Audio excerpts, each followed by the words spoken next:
operations.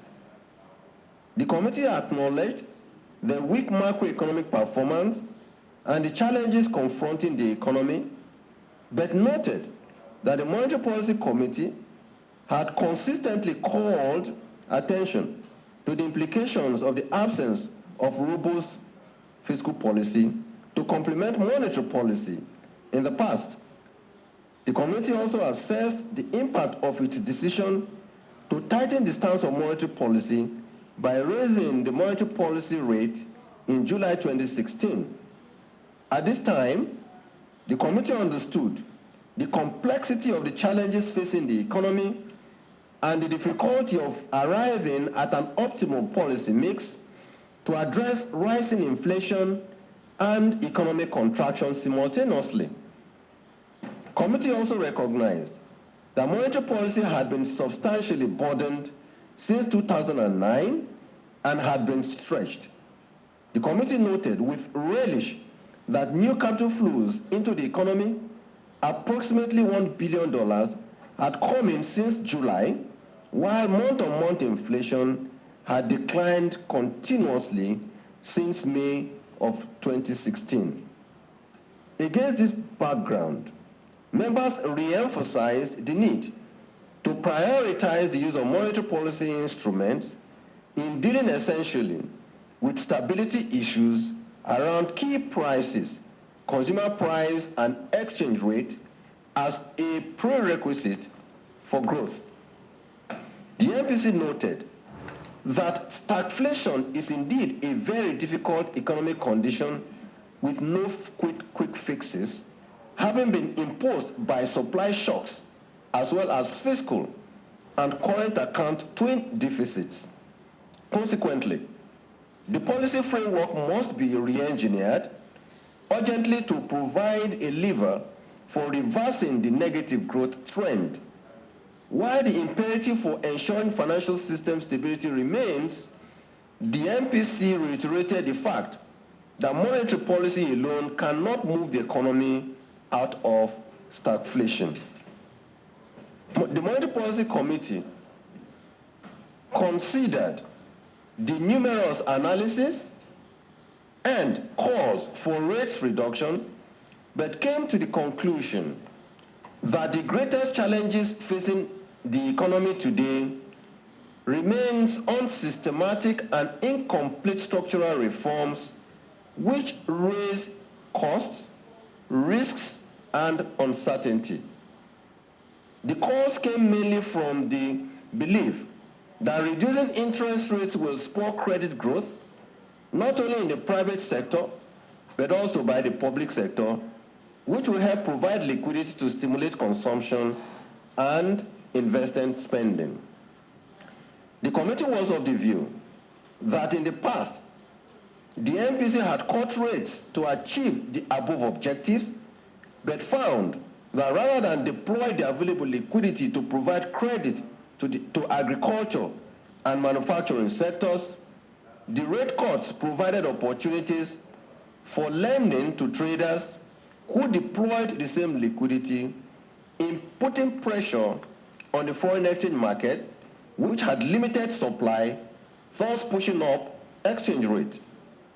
With respect to providing opportunity to public sector to borrow at lower rates, to boost consumption and investment spending, the committee agreed that although it was expected to stimulate growth through aggressive spending, doing so without corresponding efforts to boost industrial output by taking actions to deepen foreign exchange supply for raw materials will not help reduce unemployment, nor will it boost industrial capacities.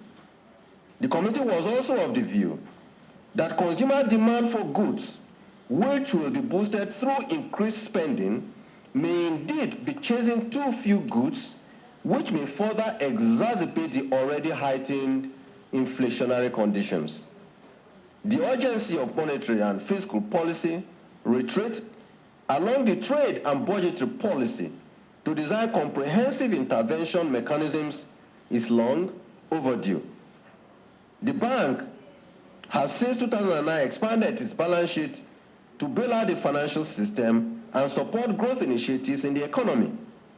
while stimulating economic growth and creating a congenial investment climate, always is and remains essentially the realm of fiscal policy, while monetary policy in all cases comes in to support sound fiscal policy. The bank has and shall continue to deploy its development finance interventions to complement the overall efforts of fiscal policy towards reinvigorating the economy. The interest rate decisions of the bank are therefore anchored on sound judgment and fundamentals and compelling arguments for such policy interventions.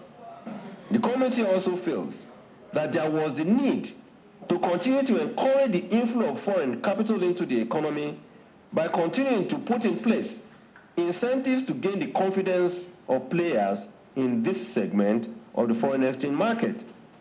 Consequently, the committee considers that loosening monetary policy now is not advisable as real interest rates are negative, pressure exists on the foreign exchange market while inflation is trending upwards.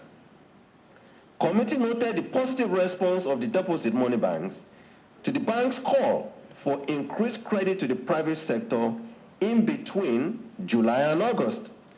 As the growth in monetary aggregate spiked above their provisional benchmarks, headline inflation continued its upward trajectory in August 2016 and now close to twice the size of the upper limit of the policy reference band. Supply-side factors including energy and utility prices, transportation and input costs have continued to add to consumer price pressures. Members emphasized that improved fiscal activities, especially the active implementation of the 2016 federal budget and payment of salaries by states and local governments, will go a long way in contributing to economic recovery. In the same direction, the committee urged the fiscal authorities to consider tax incentives as a stimulus on both supply and demand side of the economic activities. Outlook. The data available to the committee and forecast of key variables suggest that the outlook for inflation in the medium term appears benign based on several indicators. First, month-on-month inflation has since May 2016 turned the curve.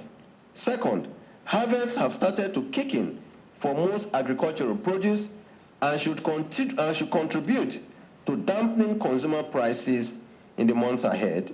And third, the current stance of monetary policy is expected to continue to help lock in expectations of inflation, which, by the way, has started to improve with the gradual return of stability in the foreign exchange market. In this light, the Monetary Policy Committee believes that as inflows improve, the Naira exchange rate should further stabilize. Overall, the major pressure points remain the challenges in the oil sector, and here remain production and prices, output contraction, rise in NPLs in the banking system, and other financial system vulnerabilities, as well as foreign exchange shortages. The committee's decision. The committee assessed the relevant risks and concluded that the economy continues to face elevated risks on both price and output fronts. However, given its primary mandate and considering its limitations of its instruments with respect to output, committee elected to retain the restrictive stance of policy evoked at its last meeting when it raised the monetary policy rate from 12 to 14%. Conscious of the need to allow these and other measures like the foreign exchange reforms to work through fully, it decided to retain all monetary policy instruments at their current levels. In summary, all 10 Monetary Policy Committee members voted as follows. 1. Retain the MPR at 14%, retain the CRR at 22.5%, retain the liquidity ratio at 30%, and retain the asymmetric window at plus 200 and minus 500 basis points around the MPR.